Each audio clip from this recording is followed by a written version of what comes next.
What do people say as soon as you want to buy a motorcycle or they find out that you ride a motorcycle? Oh, they're dangerous. Oh, my Uncle Pookie, he died on a motorcycle. Oh yeah, I don't ride anymore because I fell off. Motorcycling is a mindset. It's a lifestyle. Am I right about it? Well, let's talk about that elephant in the room. Are motorcycles dangerous? Excuse me while I whip this out.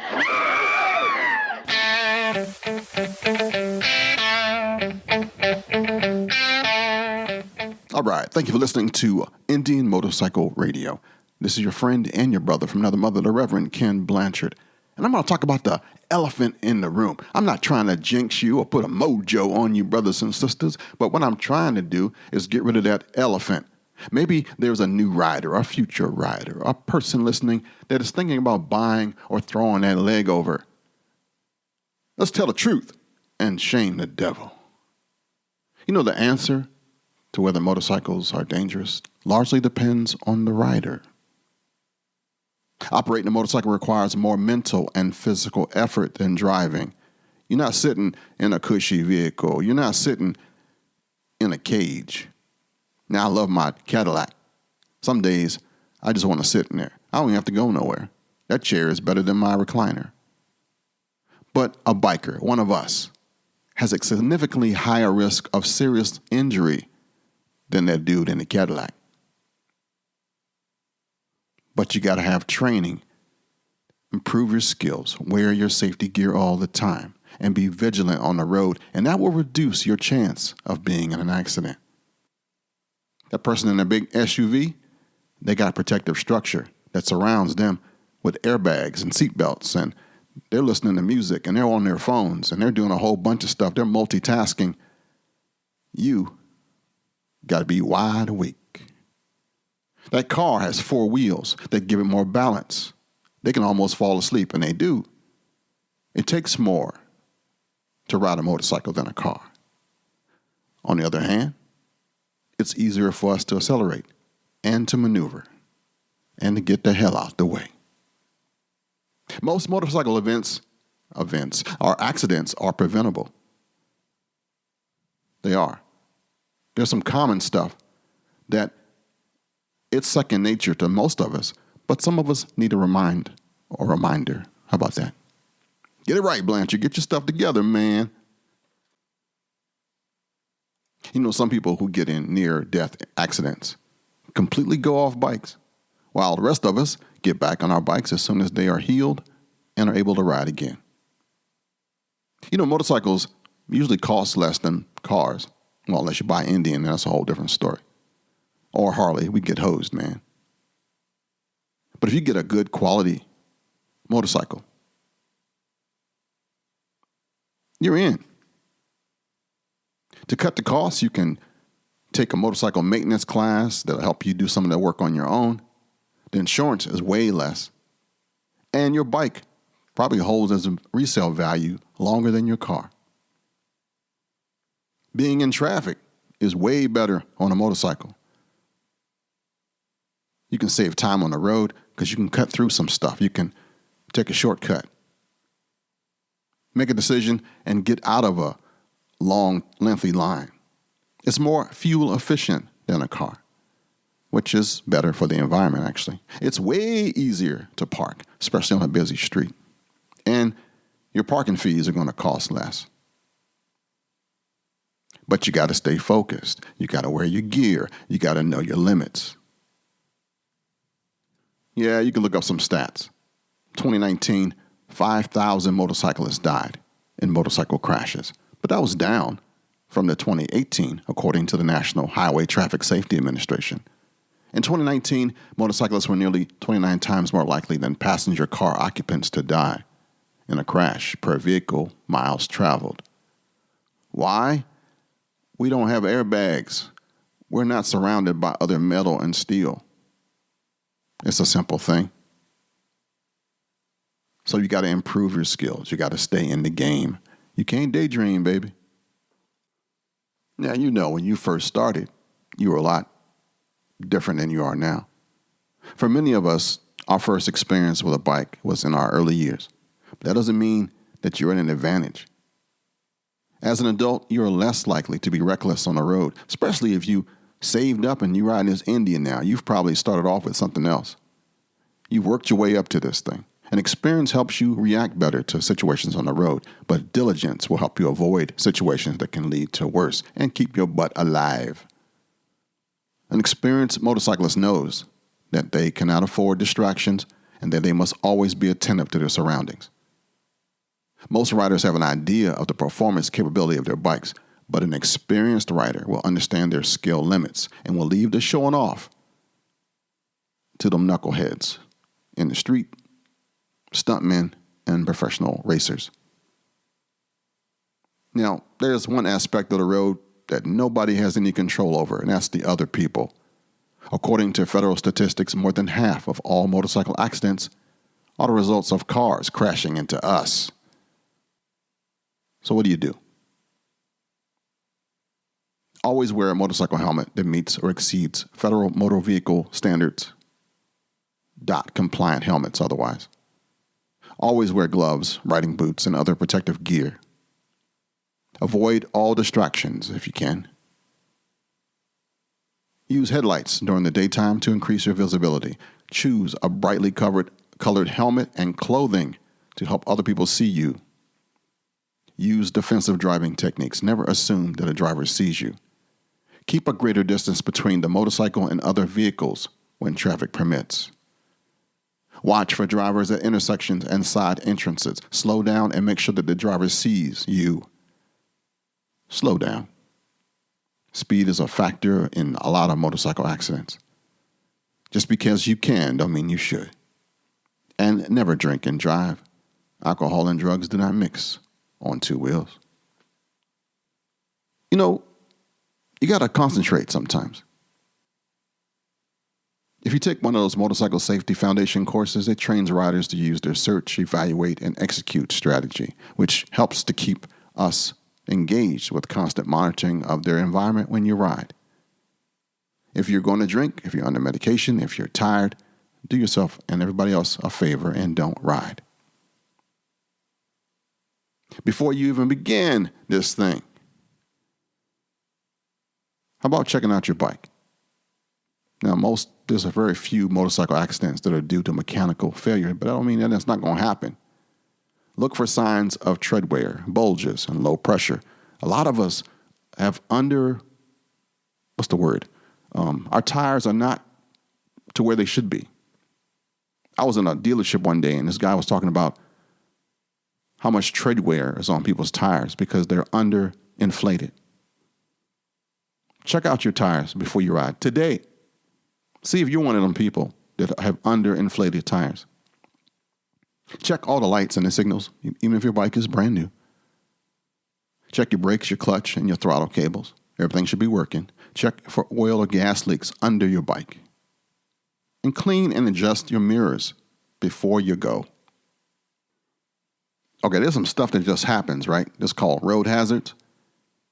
From slick streets to road obstructions. The smaller, lighter frame of the vehicle means riders have less protection in the event of a crash. Therefore, my brothers and sisters, you need to take the proper precautions to avoid the following. Wet roads, animals, fallen trees or limbs, potholes, crumbling or uneven pavement, like it's big around the Washington, D.C. area. They're always repaving, and they have the little signs that pop up out of nowhere when you're doing about 60 miles an hour that says uneven grading, road construction, and then the deadly left turns. Motorcycle accidents involving left turns are the most serious.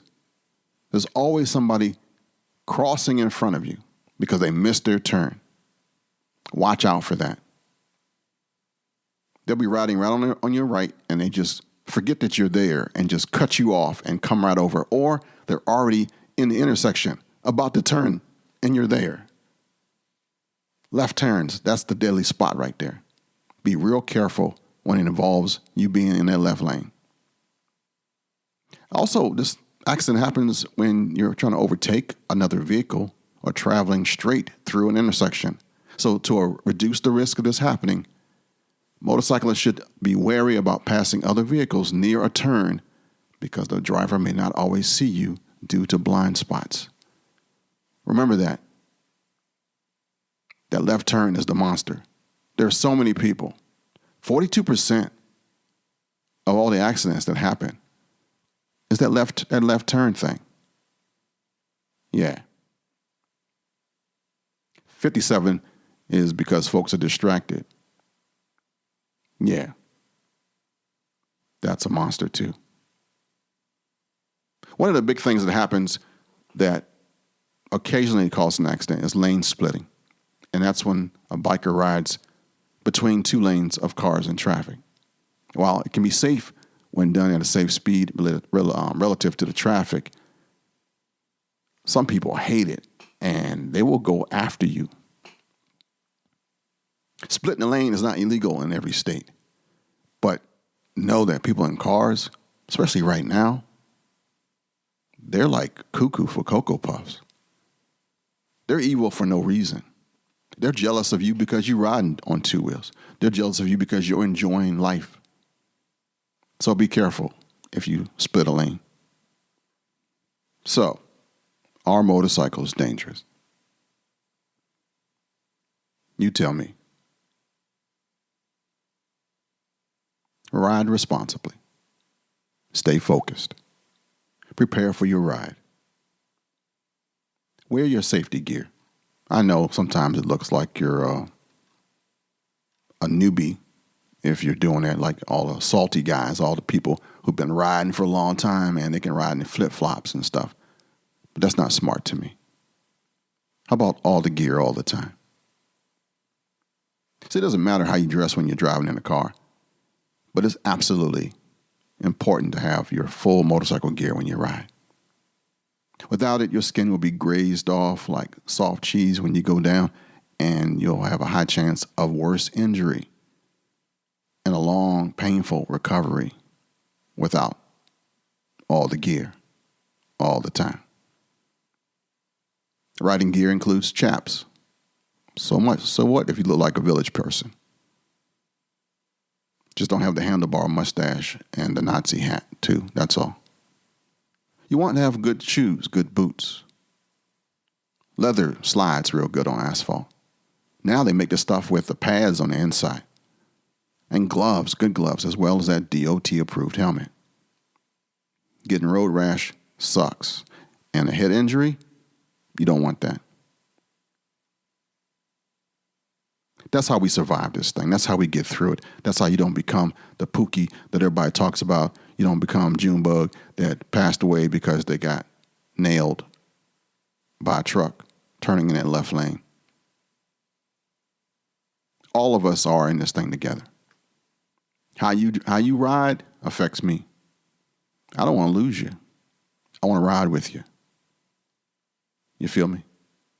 So if you are new to riding, if you are deciding or thinking about buying a brand new bike, invest also in some training. If you've been riding for a while, there's some advanced courses that'll make you even better. And you can always learn on somebody else's bike. A lot of these courses have little scooters, little 250s, training motorcycles that won't scratch your stuff up if you happen to dump it at 2 miles an hour. It's better to sweat in peacetime than to bleed in war. It's better to get some training. And if you have a big old bagger, learn how to operate that bad boy in a parking lot, going through some cones at slow speeds. That'll make you feel like you're on top of the world. Because you know how you can do when you're doing about 70. But try riding that thing at 5, 6, and 7 miles an hour, weaving through some cones. That'll give you some confidence like nobody's business. Yeah, with your bagger. With that huge fairing in the front. Plus, when you got to get your insurance, you can knock off a few bucks if you've told them that you've taken a class and you got the certificate to prove it. Who don't like saving money? Don't poo-poo training. Education can give you less stress. It can put you in more harmony with the world. Make you a better rider, better human being. And some of y'all need some remedial training because you've been riding a long time and you've been doing stuff that you did when you were 16 that's still dumb. And you just managed to get away with it. How about learning how to do it right so that you don't influence the next guy or next woman who's trying to do the same thing and learns your bad habits from you? There's some techniques that you can learn, improve your skills. That will keep you alive. That will lower the risk factor of whether your motorcycle is dangerous or not. Amen? All right, talking about saving money. I asked a question and I only got one response about what's some of the good stuff that you've bought and where'd you get it and what you use it for. Here's my list for so far. We got Merrill's Leather on Etsy. Brother said he bought his leather grips from them. And he's about to buy some extra leather for his armrest. And there's a nice guy out in Utah and very reliable for smaller leather needs. Then there's Captain-Itch.com that does that quality stuff that keeps the heat off your thighs. There's the BuffaloBrand.co, and they make Indian motorcycle-specific air horns. And I'm definitely going to be checking that out. There's BigBikeThings.com. It's a nice guy in New Zealand. He makes armrests that can fit on Indian vintage backrests. And there's that word I can't pronounce. I think is Kuryakin. It's high-quality aftermarket accessories. If you have arrow footboards or floorboards, brake pads, heel shifter, and highway pegs, Kuryakin. Hey, that might be how it's said. Who knows? There's freedomperform.com. They have dual exhaust and slip-ons exhaust. Just a few things I got from my list from my main man. And I thank you, man, for doing that. Let's build this list up. I'm going to put it on the website so that you can see it for this episode. Episode number 49. Hey, in case you didn't know it, this begins the fall season here on the East Coast. So the leaves will be changing and folks will be riding up to the mountains and riding in those places where the leaves are changing. And there's going to be some great riding this year. I can tell. I'm looking forward to it, but be careful of the fallen leaves. They are like ice when they're wet. And then also with the time changing soon and the deer jumping out in the streets and people are just being butts again. I mean, it's just a weird time in life. Be careful out there, my brothers and my sisters. And if you live in a place that seasons don't really change, still be careful. There's a mental thing that happens this time of year when folks are thinking about everything else except for what they're supposed to be doing. We have to think twice as fast and advanced. Again, I want you to survive and to thrive as you ride. One of the things that I'm doing is I'm going to take some of the photos that you have sent on our Facebook page, and every month I'm going to swap that thing out with one of your pictures, if that's okay. I just used Big Rick's picture, and it looks pretty nice, man, with that sunset. That guy's a serious photographer. Check out the YouTube page that he started, too, for Indian Motorcycle Radio. In personal news, I'm still going through. This storm is lasting a long time with my wife. So she's been in the hospital a month now, and they're talking about transferring her back to Johns Hopkins in Baltimore for the specialist and the neuro people because she's not improving. She's still having some issues, and she's acting like a lobotomized person right now, so that it hurts me every time I see her. Yeah. Not quite sure where this is going, but I've been in the storm a minute now. And it's definitely taking a toll on your homie. Please keep me in prayer. Those that do pray, those who know what I'm talking about.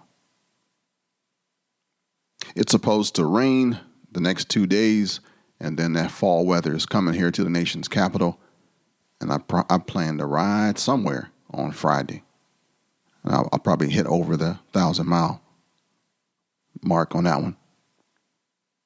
Looking forward to it.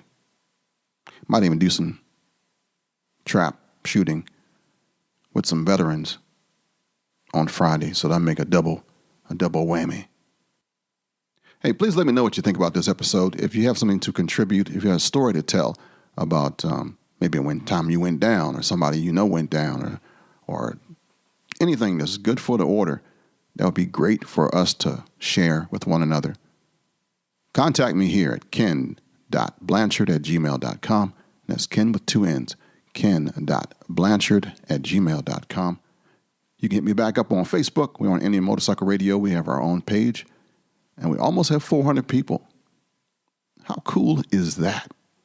You know, I'm still doing this because I'm still having fun. Thanks for being a part of my life. I can't say that enough. If you like this show, please tell somebody.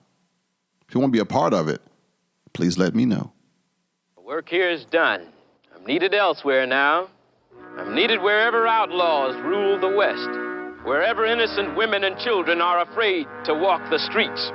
Wherever a man cannot live in simple dignity. And wherever a people cry out for justice. All right, you caught me. Speak the plain truth. It's getting pretty damn dull around here. All right, my friends, that's it for this week. I want to thank you for listening, downloading, and subscribing to your favorite righteous podcast, Indian Motorcycle Radio. Now may the road rise up to meet you. May the wind be always at your back. May the sun shine warm upon you. And until we meet again, may God hold you in the hollow of his hand. Kickstands up. Let's ride.